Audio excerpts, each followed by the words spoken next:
Like It or Not with Benjamin Dixon starts now.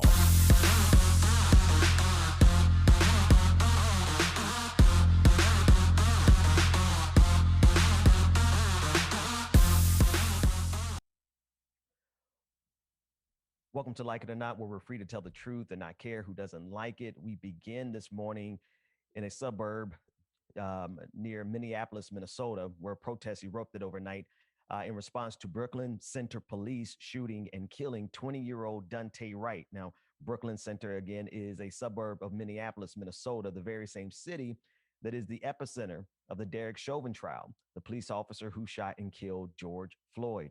According to Minneapolis Public Radio, Daunte Wright, who was identified by family members, was stopped by police at around 2 p.m. as he was driving in a residential neighborhood. Brooklyn Center Police said in a statement that officers discovered a, quote, outstanding warrant and tried to take him into custody. When he got back into his car, an officer shot Wright, who managed to drive off but crashed into another vehicle several blocks away. He was declared dead at the scene.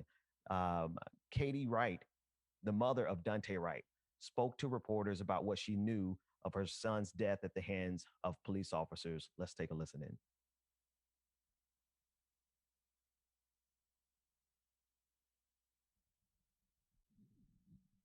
And Daunte said, why? And he said, well, explain to you when you get out of the car. So I heard the phone get either put on the dashboard or dropped. And I heard scuffling, and I heard the police officer say, Daunte, don't run. And then the other officer said, put the phone down, and hung it up. And then a minute later, I called, and his girlfriend answered, which was the passenger in the car, and said that he'd been shot. She put it on the driver's side, and my son was laying there lifeless. And then I said, where are you? And she said, I don't know. And the other officer said, hang up the phone. She hung up the phone, and I called 911 to find out where they were. Then I heard the police officer. Now, the National Guard has been deployed in response to all the protests to, quote unquote, protect the Brooklyn Center Police Department, which was the center of the protest last night. Rebecca and James, it is something about this time of year. It seems like police officers, here we are again, a year later, in the same city, basically. I didn't want to.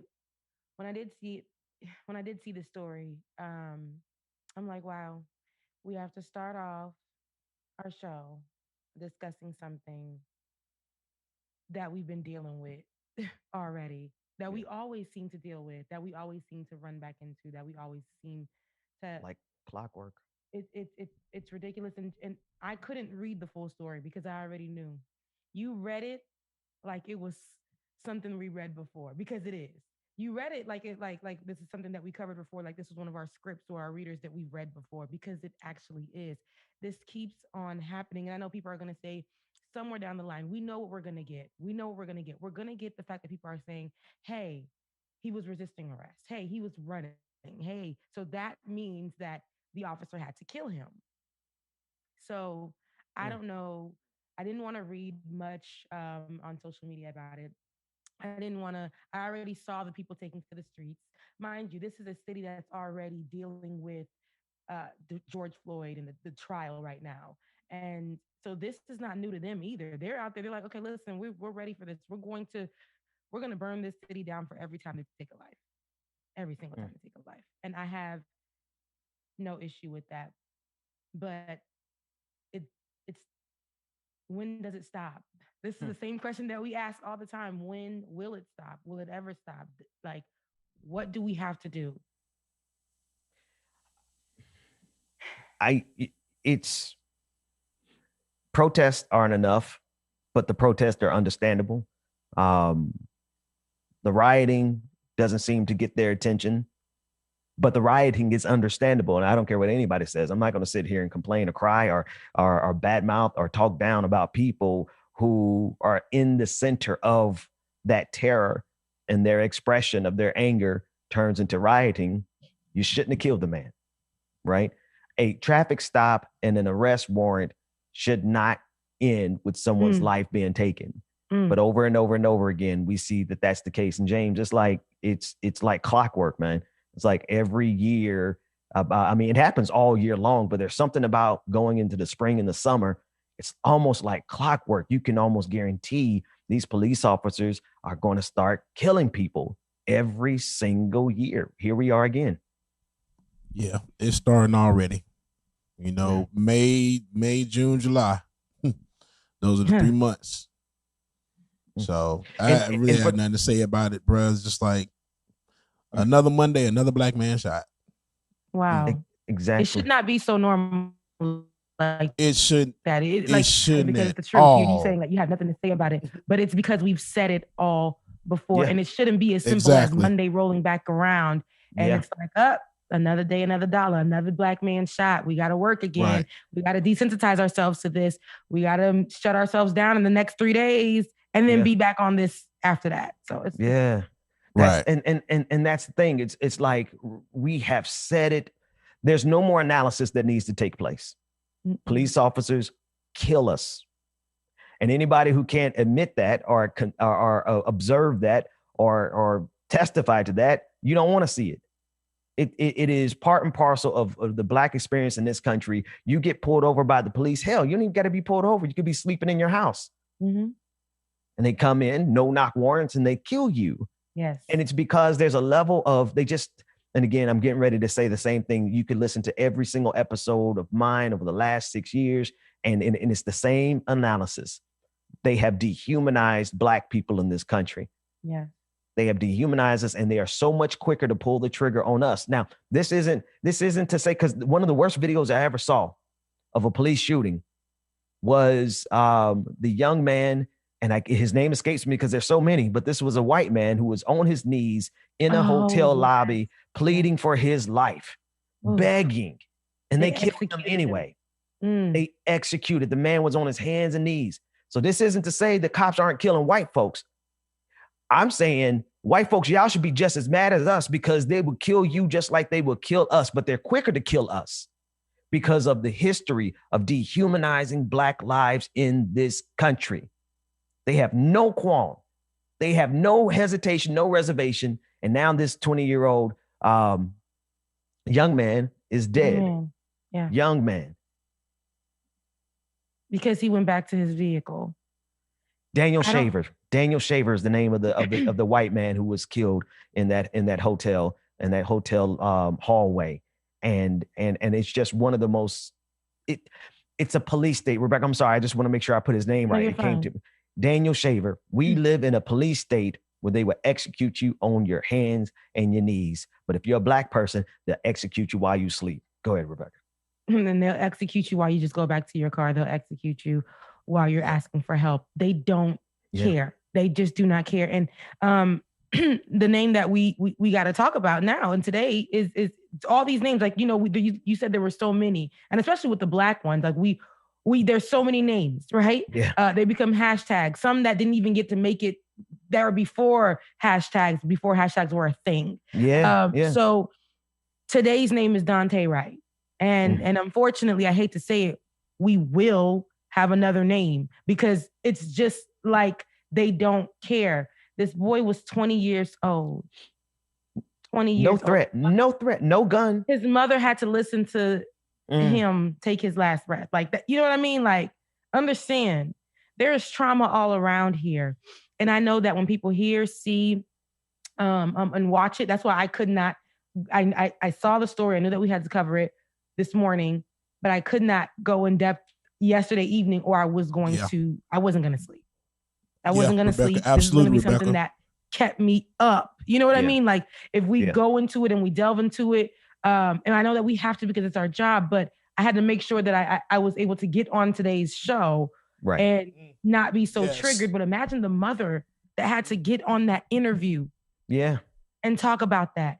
And we don't know this little boy, but the world is about to know him. And it sucks that this has to be the way that it goes. And see, it's making me emotional because it just is it's just too much. It's too much. It's a trigger for us. It's trauma to the parents. It's trauma to parents who already had to deal with this and watch this again and have to sit down and create and tell the story correctly because they know if it's up to the the cops. The story won't be told correctly. And I know that if I may, and I apologize to you because I know that we have our line of stories that we have to do, but just to knock out the other story that about the Army lieutenant, Karen Nazario, a U.S. Army second lieutenant, is suing 2 police officers after they pointed guns, pepper sprayed, and pushed him to the ground during a traffic stop last December, which wasn't too long ago. His lawsuit is seeking $1 million in compensatory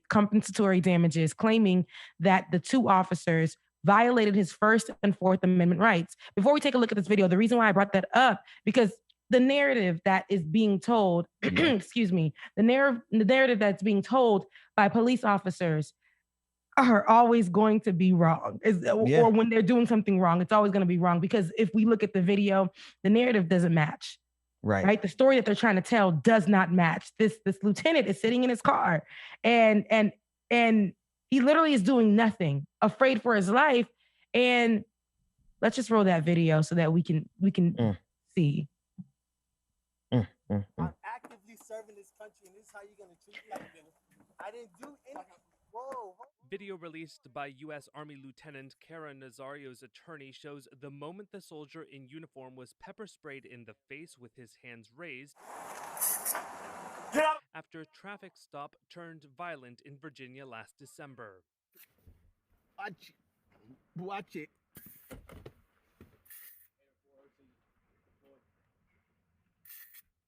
Get out of the car! The suit, filed by Nazario in early April in the U.S. District Court of Norfolk against Windsor policemen Joe Gutierrez and Daniel Crocker, alleges violations to his constitutional rights and includes assault, illegal search, and illegal detention. What are you, a specialist, Corporal? What are you? I'm a lieutenant. Lieutenant, get out of the car! Nazario's attorney, Jonathan Arthur, said his client, who is Black and Latino, was, quote, not resisting in any way, shape, or form. The lieutenant sent me his cell phone footage first, and it was horrifying. But I kept hoping and thinking, that's only one angle. Maybe there's something I'm missing. Maybe the dash cam footage or the body cam footage will show something different. And it did. It just got worse from there. Talk to me about what's Get on going the ground! on. Get on the ground now! Nazario was driving his new SUV with a temporary paper tag displayed on the back window on December 5th when he was told to pull over in Windsor, a small Virginia town southeast of Richmond. When a police cruiser signaled for him to stop, the lawsuit said Nazario put on his blinkers, slowed down, and looked for a lighted place to stop, eventually stopping at a gas station less than 2 minutes later. The suit says an officer radioed to dispatch that a driver without a tag was eluding police and was considered a high-risk stop, and another officer responded to the scene. I'm honestly afraid to get out. Yeah, dude, you should be. Get out! Nazario told police that he was afraid to get out of the vehicle. The suit says Nazario had his hands up, offered no resistance, but was pepper sprayed and violently knocked to the ground and detained. Ultimately, Nazario was released without charges. I can't believe being treated like this. I don't want to charge you. I will. It's my job. I don't want to. So Virginia Governor Ralph Northam called the incident disturbing and directed the Virginia State Police to conduct an independent investigation into the matter. What this report really didn't show was the fact that if you read more on the story, and this is what mainstream media does, it takes out some really key things for you guys to understand exactly what people of color, Black people, go through. First of all, driving into a lit area for a Black person when they're being pulled over by a cop, specifically a gas station, is very important because we want to make sure that we're safe. Going into the cut with the police officer, anything could happen, okay? And the first thing that this officer said as he got out the car when he was talking to the lieutenant was like, you're going to see lightning. Mm-hmm. Open the door, and he said, you're going to see lightning. That's a term like an execution, right? Like you're going to get the chair or something like that. And in the report, when he was being interviewed, the officer about the incident, he stated that he made sure he went easy on the lieutenant because he knew that he can get in trouble, right? He would lose his place as lieutenant. you know, but I'm saying to myself, oh, you went easy on him. You were wrong. And you thought, and I believe it was an authority thing. He saw that this man was a lieutenant when the windows were rolled down. And he was like, he automatically assumed, I felt like, oh, this black man thinks he's better than me. Right. So let me belittle him, make him feel small. Right. Like, and that is what I saw there. And it was terrible. There was so much going on in that video. And the fact that this man said, this is a lieutenant that's trained. And he literally was like, I'm honestly afraid to take off my seatbelt. And the police officer continued to yell and scream, take off your seatbelt. He has his hands up and he's saying, I am afraid. And what happens? He gets pepper sprayed for voicing his fear that he may die. So I don't know. Go ahead. Ben. And the fact that he said, I'm afraid to get out the car. And they said, you should be. Exactly. Right. Mm-hmm. And Rebecca, you hit on something real key here. Every encounter I've ever had with the police has been for them a dick measuring contest. They need to assert some latent insecurity over the people that they are stopping. They need to be the big man in that moment. And any type of it doesn't matter whether you're docile and kind and you know, you try to work. It doesn't matter if you get an attitude with them. Mm-hmm. If they have it in their mind that they want to be superior to you in that moment, that's what they're going to, and that's what you saw in that clip. He said, like, what kind of rank are you? Blah, blah, blah, blah, blah. He said, no, I'm a lieutenant. And that made that man even more upset. Now, one of the police officers, the main police officer there in that video was fired. But let me tell you, what we're looking at in Minneapolis, we see that you have all these officers who are testifying against Derek Chauvin, right? Good. That's what they should do. But that doesn't mean that these police officers are any better. Because just down the road from Minneapolis, all those police officers that were testifying in Brooklyn Center, now you have police officers who shot and killed Daunte Wright. So it's a systemic problem across all policing agencies. And everybody wants to take the time and say not all cops are bad. Yeah, well, if you are not stopping the bad cops, you're a bad cop. Period. James. You already know how I feel. Yeah. You know, and I will say not all, there may be some good ones out there, but you're right. If y'all aren't saying anything, and maybe we don't know, maybe they are helping or doing something. Do fucking more. How about that? Mm-hmm. Do more, because this shit has to stop, man. Because what's going to happen next?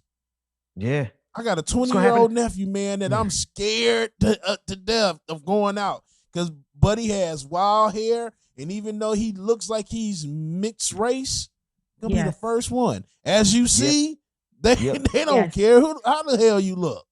Yeah. So I'm just like, man, this shit needs to. It's not even about.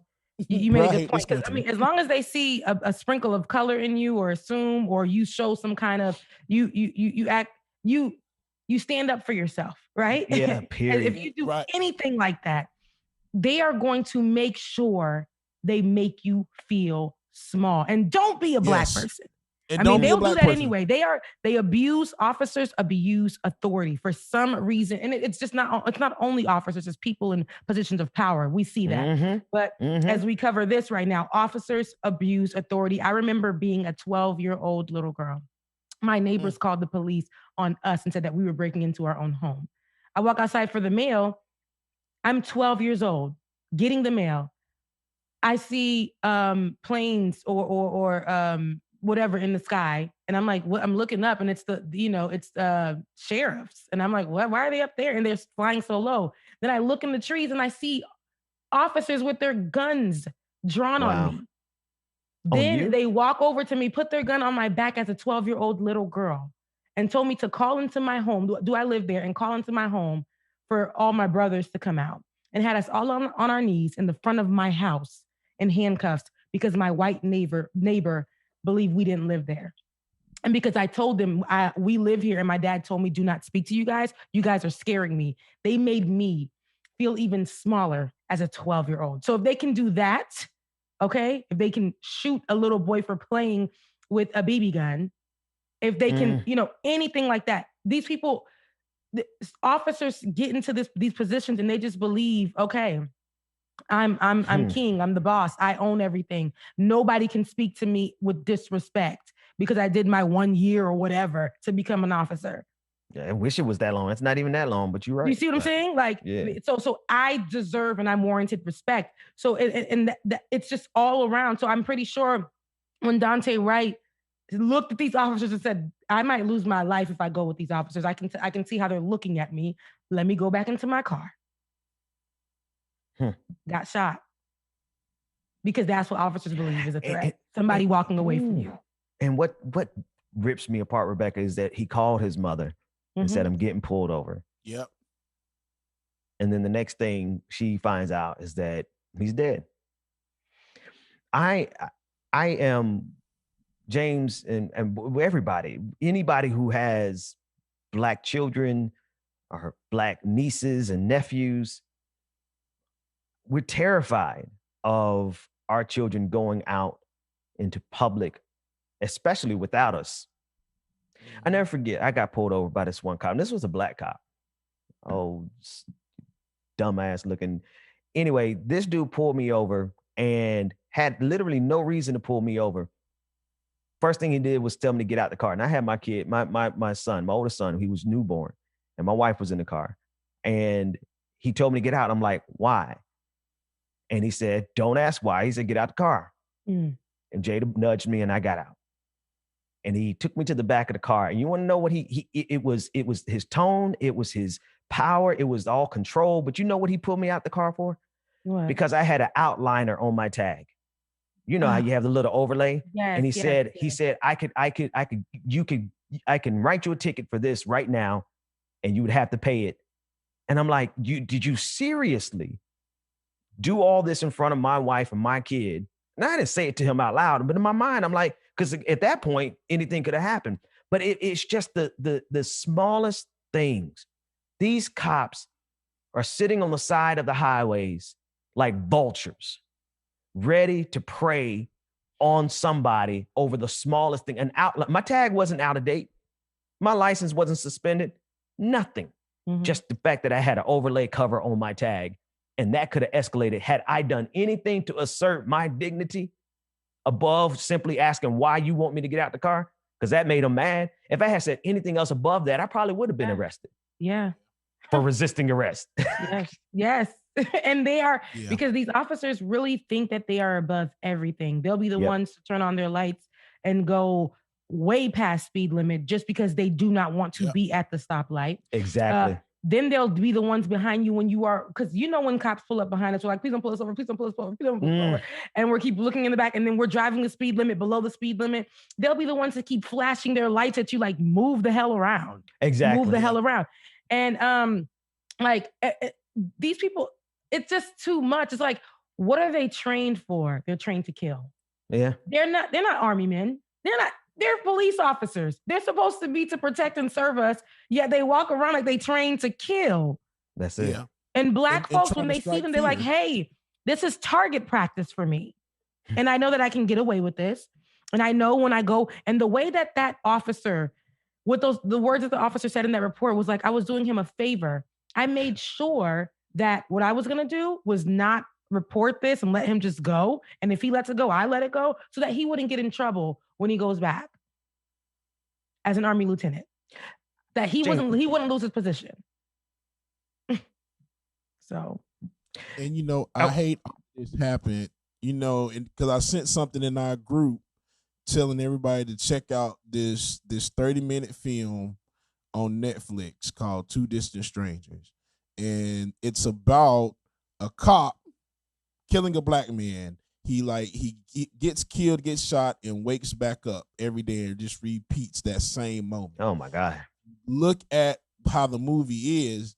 It's not just one person that they're talking about. It's life and what the hell that we're going through. Because every day we got to worry about somebody killing us. Yeah. Yeah. And I hate that I shared that shit, and it's just like, God damn.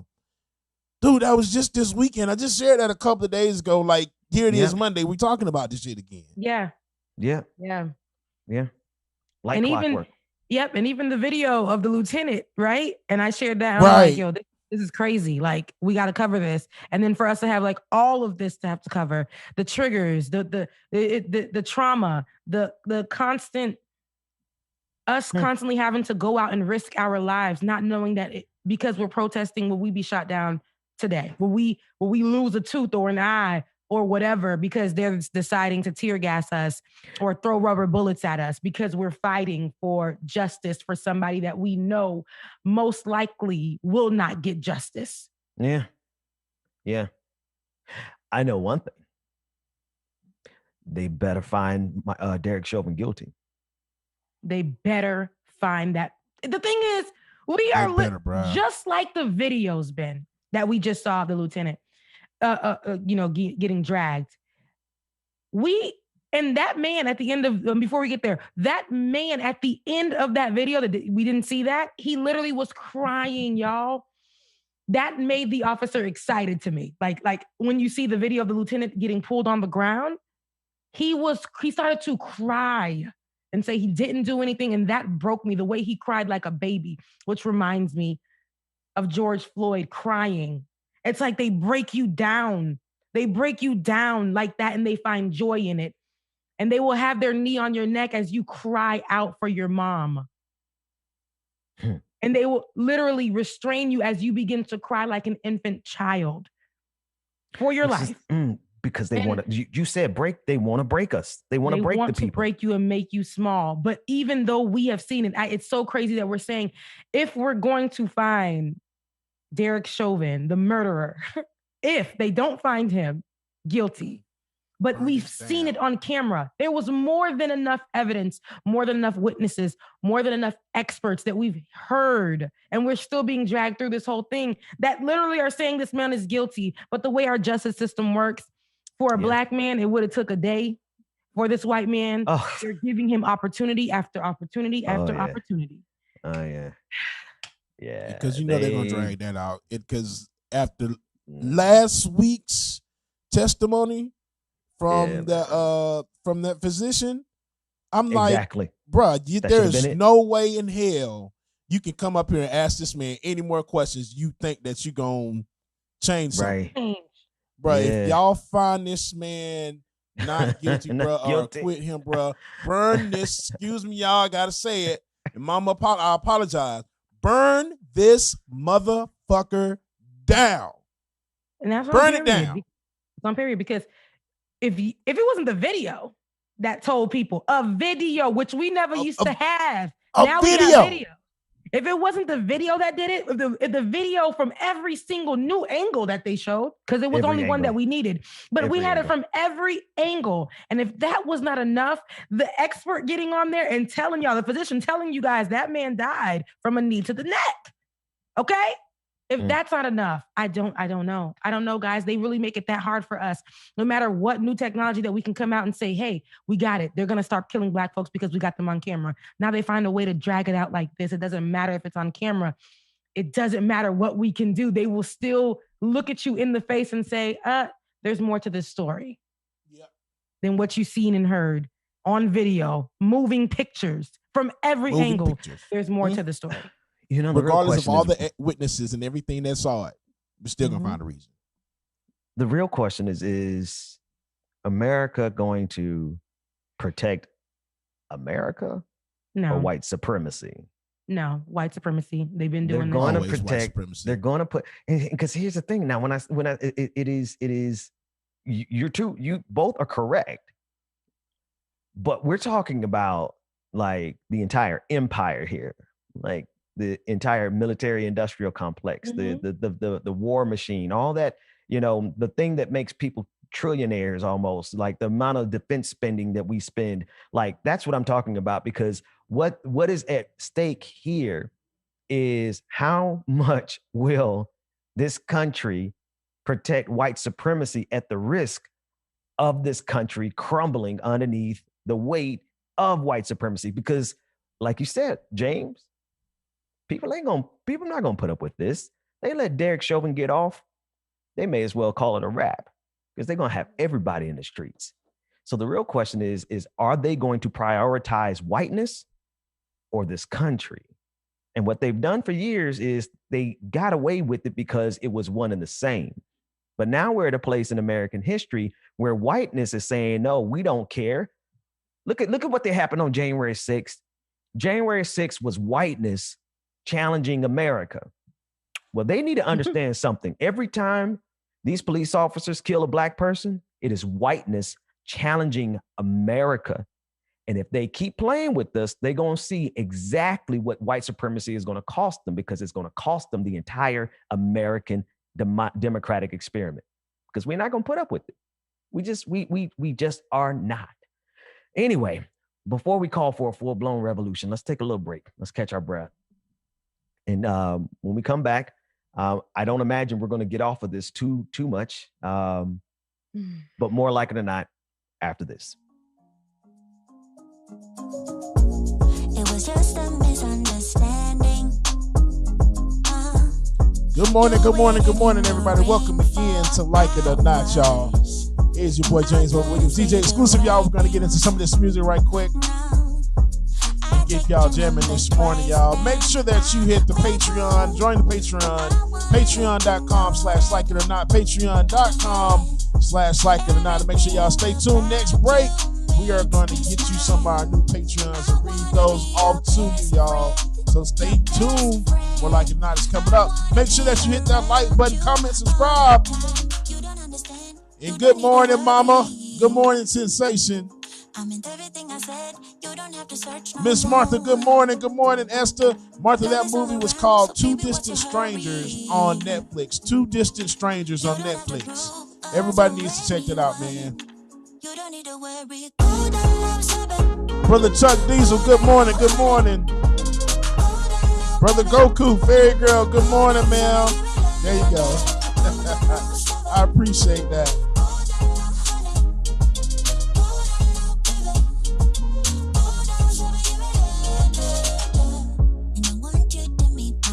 Nick, good morning. Good morning.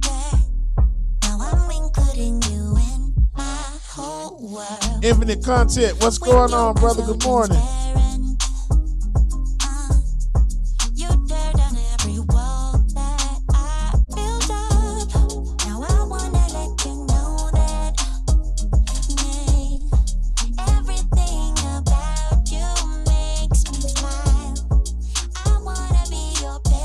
Brother Goku, good morning. Sweet Miss Mochi, good morning. My sister, y'all, that's my sister. Good morning, sis. Love you. That means if your sister's watching, that means my nieces and nephew watching. Good morning, y'all. I love y'all so much, okay? Brittany, good morning. Melanie, good morning, y'all. Alicia, good morning, ma'am. Good morning. You don't need to worry.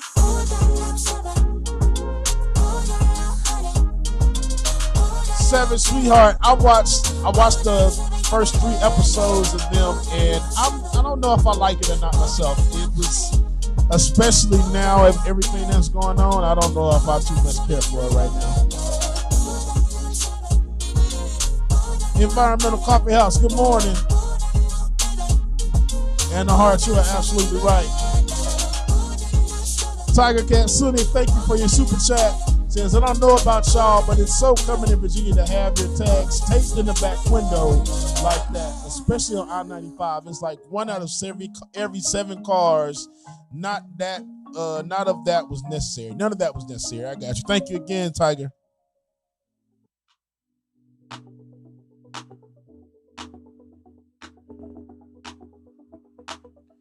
Peter Griffin, when I tell you that it's probably one of my favorite shows to watch right now, I'm loving it. I'm a big animation head. When I get you back, oh yeah. Daniel, good morning. Good morning. Pixie on the Moon, good morning. When I get you back, oh yeah. Miss Brenda, good morning. When I get you back, oh yeah.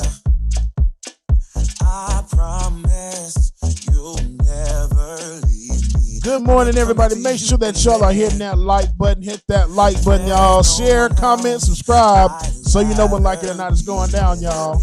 Y'all stay tuned. Brian Smith, good morning. Congratulations on that first dose. I think Goku, I think you fully vaccinated now. And I go get my second dose this afternoon. So this ought to be fun.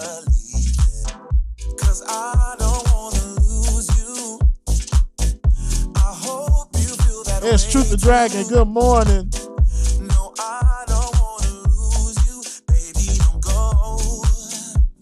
On and on it goes. Oh my gosh. Promised Neverland has been my favorite. Of course, Demon Slayer. I'm an old school anime here. Robotech is my stuff. Of course, Dragon Ball Z, GT, and Super. So it's a whole lot of it, man. I try to watch it what I can, and I'm a Crunchyroll head. Latif, good morning. Thank you for your super chat. Keep good vibes flowing, Bubba. Thanks. Yeah, I appreciate that, brother. I appreciate that a whole lot.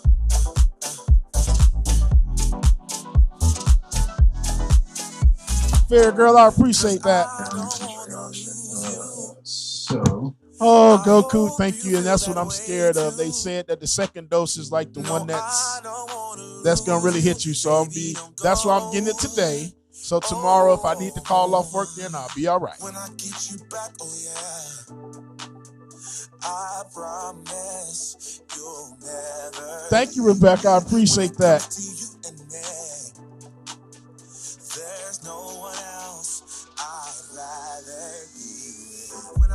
My Hero Academia is like hands down one of my top favorites. I binge watched that like over a whole weekend.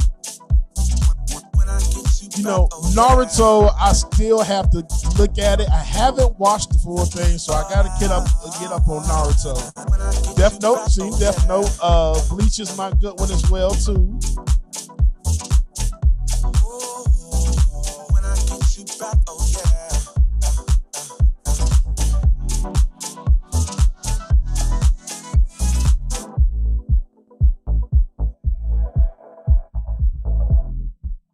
Man, are you serious? Vampire Hunter D? Man, that was, of course, that and Ninja Scroll. Ninja Scroll was my ish back in the day, too.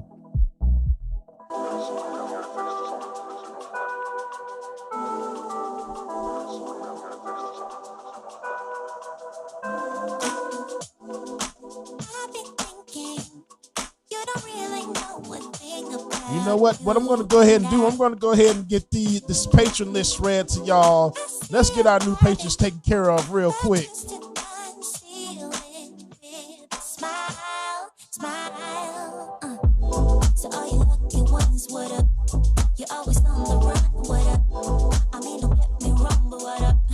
All right, y'all. Here it is. Our new list of patrons, and all the following patrons are now with the Like It or Not patron page. So congratulations and thanks to y'all. So here we go.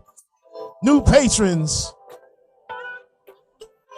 Justin S. Welcome, welcome. Tempest A. Tammy Fairy Girl Wolf. Welcome, welcome.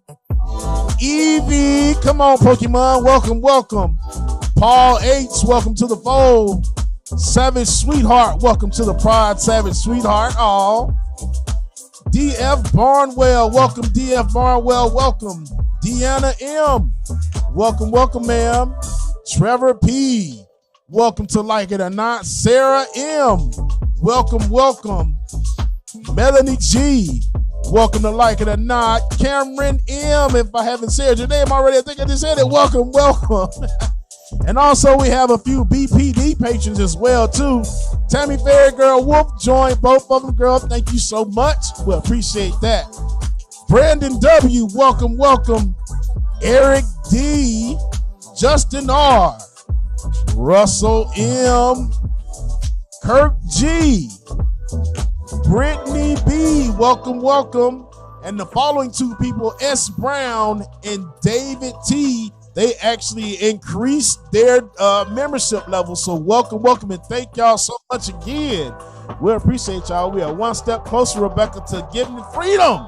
Hallelujah. Thank you, Jesus. Hallelujah. Hurry up and give us free, please. All right, here we go.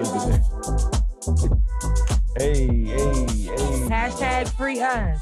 You know, free Hashtag free Rebecca, free Bubba. Free Bubba.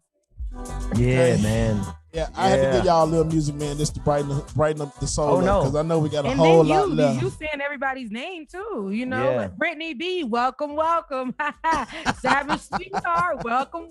And that looked all I saw was your cheek. I know all this hair. Oh man. I was trying to think of what James, you're a comic book head. Yeah, that's funny, Ben. We were just talking about anime stuff in the chat room. That's what I was just talking with the crowd about. That's funny that you say that. What you got, brother? Yeah. No. As you was listing, I anytime somebody lists the username, I always go back to the first Transformers movie. Are you Wiki 035? You remember that part where they were trying to find out? Anyway, it's real. It's real. It's in the weeds. I don't know what they talking about, y'all. Yeah, Transformers the movie was my ish, dude. Transformers, that's like one of my favorite ones. That and G.I. Joe the movie. Oh yeah, G.I. Joe was actually pretty good. That was a really good remake.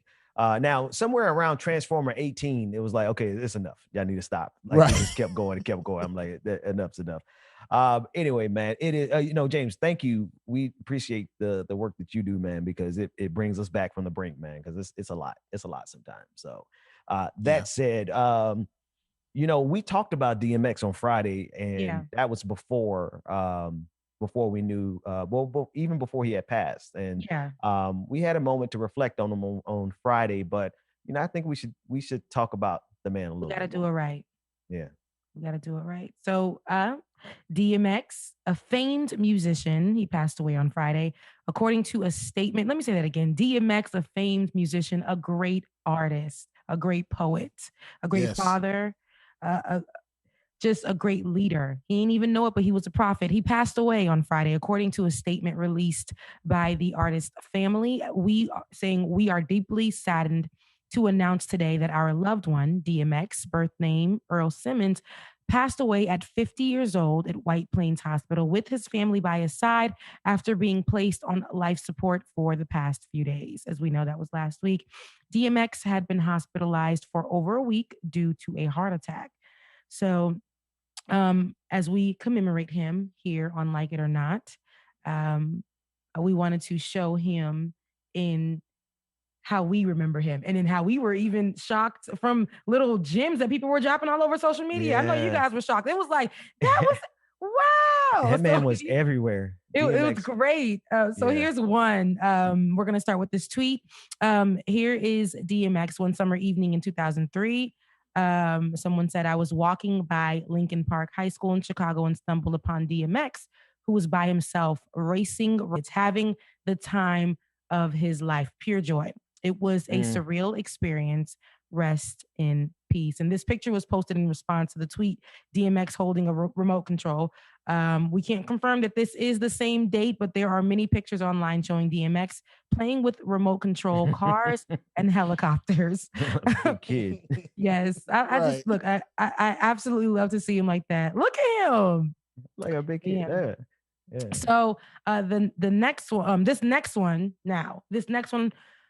it's not the proper way to be commemorating this man. As we know, the same day that DMX did pass, the Prince passed. The Daily News put that Prince Philip and DMX they put Prince Philip and DMX on their front page as they both passed away on Friday. But while the headline for Prince Philip was kept more positive and regal, the headline for DMX labeled him troubled, as they do with a lot of the men that they shoot down here in America. They'll make sure they try to vilify them in any kind of way or make them seem like they were troubled. They had no mom, no dad. They always want to make sure they put that as first. But Prince Philip's headline read, "Beloved, Royal is gone at age 99." Nice, right? DMX headline, "Brilliant but troubled musician dies at 50." Just say black man dead. That's how I felt like it was, just black man dead. He is brilliant, but he's an artist. And if we knew, people that don't know and cover this man, like these white publications like the Daily News, what I mean? Pause real quick. I'm sorry, Rebecca. Excuse me real quick. Somebody get CH in the chat room for me, please. Thank you. CH? All right, I'll take care of it. Okay. Donkey CH, don't play because Bubba now is the police officer. Bubba now is the authoritarian in don't play in my face because I get your ass. Don't play in my face, goddamn it. I'm sorry. I don't know what's happening in there, but do not play with him. It's just, you know what it is? It's more whiteness trying to remind us of any little thing. If you sneeze the wrong way in middle school and you die as a black person, these white folks who are drenched with white supremacy are going to pull that up. And that's all they're doing.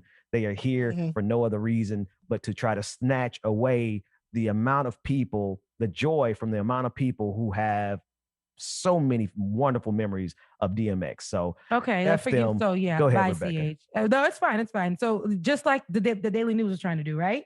Exactly. And you know what? We won't even stay on it too long. That was a perfect example. Whiteness, we're out of here. Blackness will shine, especially on Like It or Not. So let's take a look at a better view of DMX. I know that we lost him, but even in his last words, he said things that we can look at him and believe that he actually felt like he had a good life. Let's take a look at his last words. I could drop dead right now. Oh, you're not. Listen what I'm saying. If I was to drop dead right now, my last thought would be, I've had a good life. God damn it. Oh, man. I still get chills. Like, how do I get chills from that? You know what? Right. It's like, he said, but even in the moment, you know how even on here, if we say something remotely like, yeah, man, I thought I wasn't going to make it. You like yesterday, Rebecca, right? You thought you weren't like, but you're here, you're good. Like we have to correct ourselves. Like we don't speak about death. It's like, so crazy. We're not going to speak about death. Especially with us, because we love each other and we're like, no, don't say that. People dropping dead. So that's how they felt, right? They were like, no, you're not dropping dead. But he's like, listen to me. If I were to drop dead right now, my last thought would be, I've lived a good life. And to know that that's what you felt before you left, that helps us have a sense of peace, right?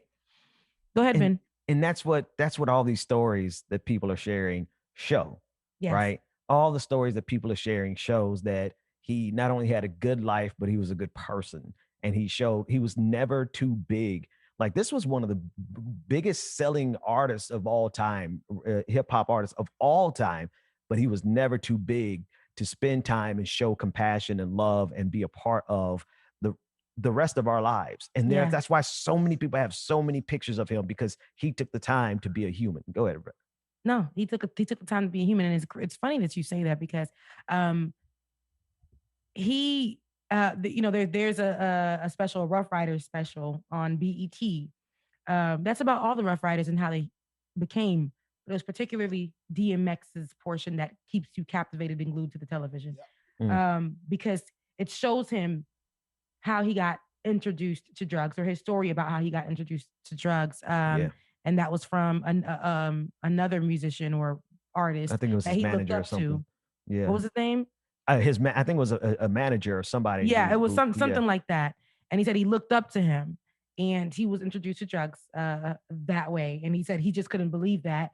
But then it was the abandonment he felt from his mother and all of that. But everybody in the Rough Riders crew said they looked at this man like, this man is so like selfless. He gives and he gives and he gives and he gives. And Swiss Beats, who we know was a part of Rough Rider as well, he put out a video 2 days ago, finally being able to speak. And he talked about how he dreamt of, he couldn't sleep, he couldn't eat. He had the chills when he found out that DMX had a heart attack. And he said, he was praying for him to pull through, but then had a dream that DMX came to him in a dream. And he just smiled at him and they were kicking it.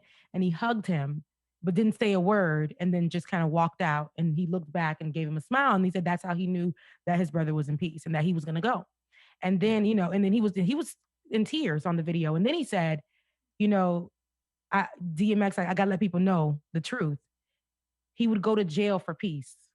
He would literally go to jail to get away from the world, to find peace and to save himself and to be in that moment. He's like, and he said in the video, he's like, D, I got to tell the people the truth. And then he would come out and feel like he's a stronger man. And all he did was give to people. He said, you never seen him, and this is true, guys. You never see DMX posting up with 17 Bentleys. You never see him trying to rock all these chains just because. If it wasn't for a video shoot, you would never see him just like rocking all these chains or anything. You always seen him like in a place where he's either preaching, talking about his life in some way, just telling people and encouraging folks. And I sat back and I say, wow, that really is. We all knew Aaliyah and how she was baby girl, like she was my favorite singer, you know. And then, you know, then to see DMX, who was this rough guy, who was supposed to be this rough guy. But when you see them together, it's like, he's so protective over her. And then anybody that worked along with him, he was just so protective. And Swizz Beatz said, if he didn't like you, there was nothing I can do about that. But if he loved you, there was also nothing I can do about that because he was going to love you. That's what's up. He was going to love you. And that to me is amazing. So in another video that was posted online, it also shows how DMX is just everywhere. DMX is shown dancing at an Albanian wedding. According to the post online, the backstory is that DMX was in Albania for a show, and the wedding was taking place at the hotel he was staying at. He crashed the wedding and danced with those attending. Let's take a look. There he is. Oh, we're watching now. Look at him. Look at it. Look. It just First randomly. of all, he's so New York. He really is. New York, he's from upstate. That's a different level. This man, they believe that they are the New York as well. He's so New York. They are the New York. Yes. Every sense of the word. And he's like, I mean, it was, they welcomed him as much as he welcomed them. Like it was like they knew each other all these years, but they had just met, and he crashed their wedding. And if the end of this video, I think is going to come up here pretty soon. Like he daps him up and he hugs him. It's like these have been his people forever. And that's the kind of love this man just kind of showed right here. Boom. Like, yeah, man, I know you. Yeah, it's all right, bro. You know what I mean? Like that's love, man. I love that video. Yes, just to see him, like, you know. And my favorite video we're gonna play. So the illustrious university, you know, the only one time that we give this dual credit. The historical Florida agricultural hang on, mechanical university. Rebecca. Let me introduce this one. Let me introduce this No, one, Ben, but you stopped me when Ben, hold on. No, let me introduce it because I'm the one who recommended the video. Yeah, but I'm the one that lived the life, you know, like me and James were on the sideline. You weren't there. We were there. So, you were on the sideline. But listen, every time at my school, they play. It's a staple. Let her get him on. It's a state, yes. And then don't ever cut me off when I'm saying my school's name the way I was. Ben, you can still introduce it. We were going to give you a better introduction. Ben, you can still introduce it as a Wildcat. But when I am saying Florida Agricultural and Mechanical University, October 3rd, 1887, what? I represent that school. So when you can't cut me off, that's like cutting me. That I can't, it's not real. But anywho, this particular song that was played by the band is a staple. When no matter what year you go to FAM, on the set they play it, and we know what to do and we know how to do it. This is like something that's embedded in us. It doesn't matter if you was a foreign kid, never heard of DMX in your life. By the time you leave FAM, you know what to do when the song comes on. But go ahead, Ben. I would love for you as a Wildcat. Anyway, Rebecca was 8 years old when this happened. Was she 8? She was 8. This was 1998. Now, me and James were on the sideline for this. Matter of fact, I'm the one who found the clip.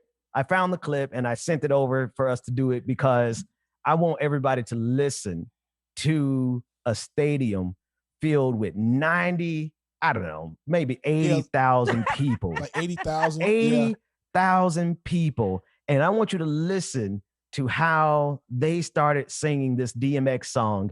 And shout out to the 100, because this would be the only time that I would say, I sat on the sideline. I was literally facing the band and they dropped this joint and I was like, oh, it's a wrap.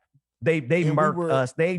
It was a wrap right when they did this. Shout out to FAMU. Most importantly, shout out to DMX, because this is the impact that he had on everybody. Play it real quick.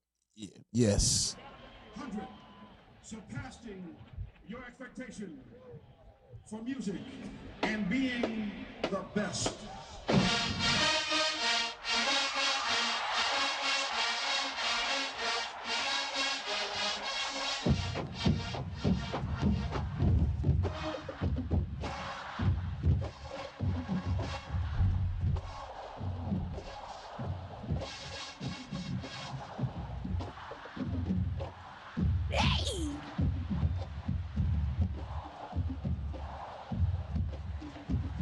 Man, Now, our face on the sideline, bruh. And My that's face like was- that was Florida Classic, everybody. I don't understand. That's like our last game biggest of the game. season, Our- biggest game of the year, our rival game. Yeah. So I here was it a is freshman as that year. freshmen. We were coming out like, you know what? This is That our was in last game. We elementary about school? to go get it. We about to go get it. And then fam, you came with that, and we just like, oh.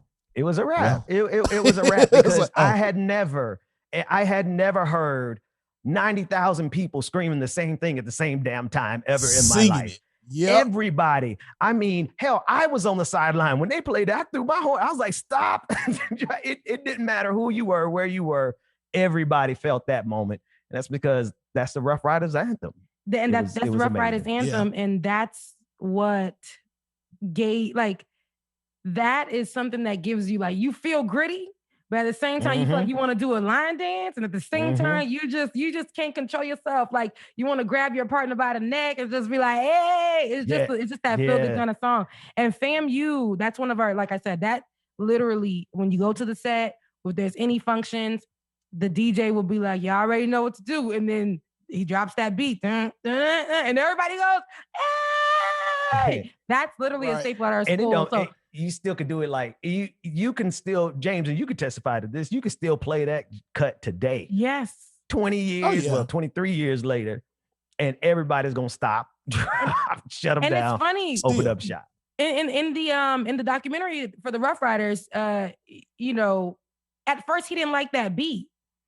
And they were saying if you, I think it was like a card game. If we win this card game, was it spades or whatever? If you win it, you gotta do the song. And he was like, he lost it. Actually, if he loses it, and he lost it, and he ended up having to do the song, and it became what made everybody understand, love DMX, and like that.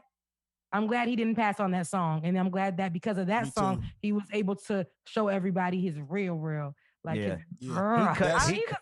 That's what made Swiss Beats popular. That's what got Swiss Beats started in the game. No, that's Swiss used that's to do what built all their Rough music Riders. for them. Yeah, man. Yeah. That was the beginning. That's how you knew Rough Riders were here. Yeah. I mean, everybody after that, like the whole Rough Riders album was amazing, but that song right there was the one that sent them to the stratosphere, and that was DMX. Yeah, it's funny because he was the dog, and then you had the girl on the label with the paw prints on the boobies, Eve, and it was like, so it was like it was just it was a good. I miss those days. I really used to be watching like oh, this is great. This is great. And DMX was fine to me when I was little. How I was little, I was thinking DMX was fine. But yes, DMX was fine to me. Like it was that grittiness. He had it. And he was a poet. And, it's for some people like who never knew how to pray or never heard prayer. This same man who you would look at in the street and, to be considered a thug. It was the same man that was preaching in music. Like was my Savior lives. Yeah. I love it. I don't know why. And I see him. Alexa, play "Get at Me, Dog." Look, don't be talking to my.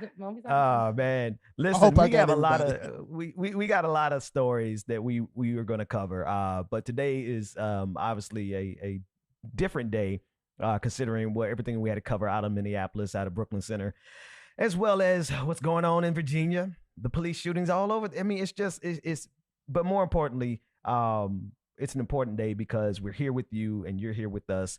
If you're a patron, get ready to stay tuned. If you're a Twitch subscriber, stay tuned. We're going to kick it over to the after show where we're going to talk about a whole lot more. We have all the stories lined up that we didn't get a chance to cover. But before we go into the after party, James, Rebecca, James, y'all want Rebecca, jump in there, get your last words in before we go to the after party. Yep, and before we get to the after party, for those of you guys who did give super chats, you guys will also be open to our after show as well.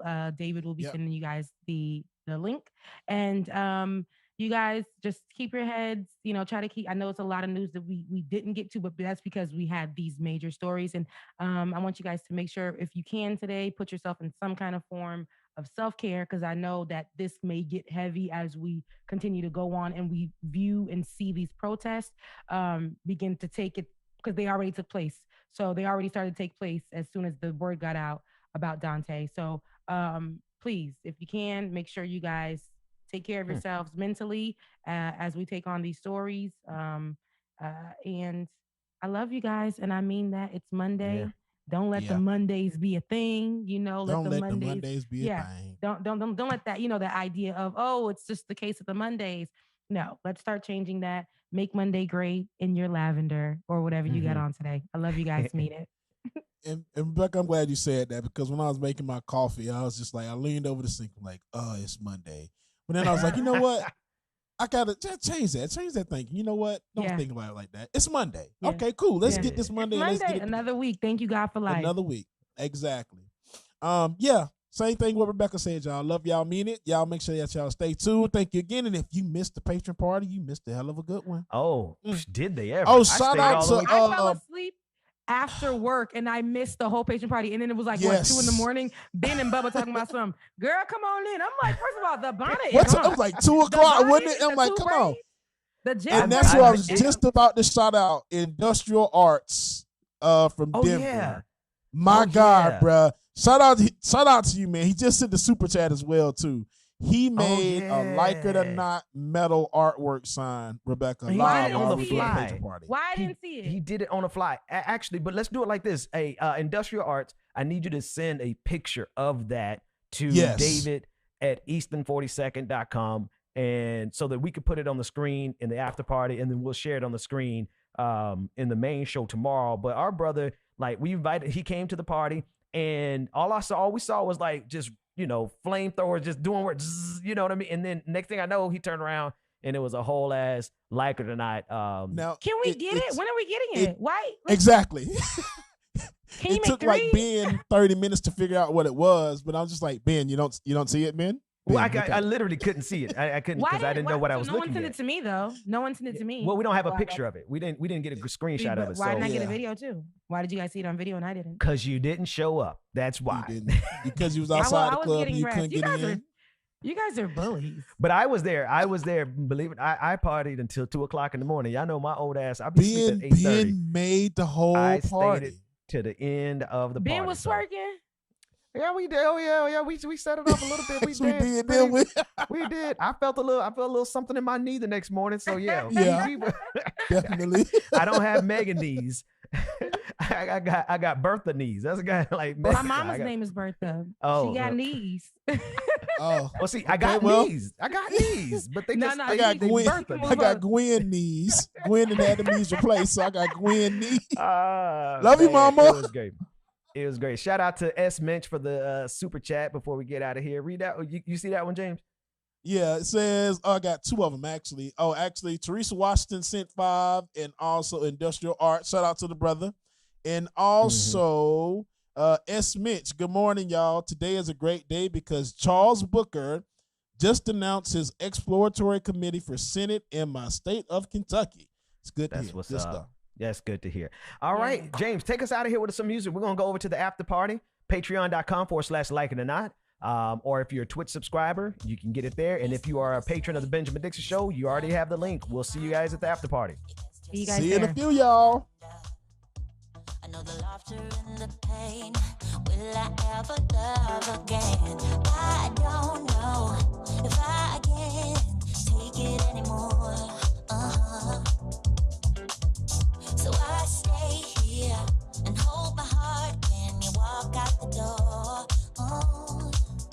Made a promise to myself and I repeat it in my head. Said to myself,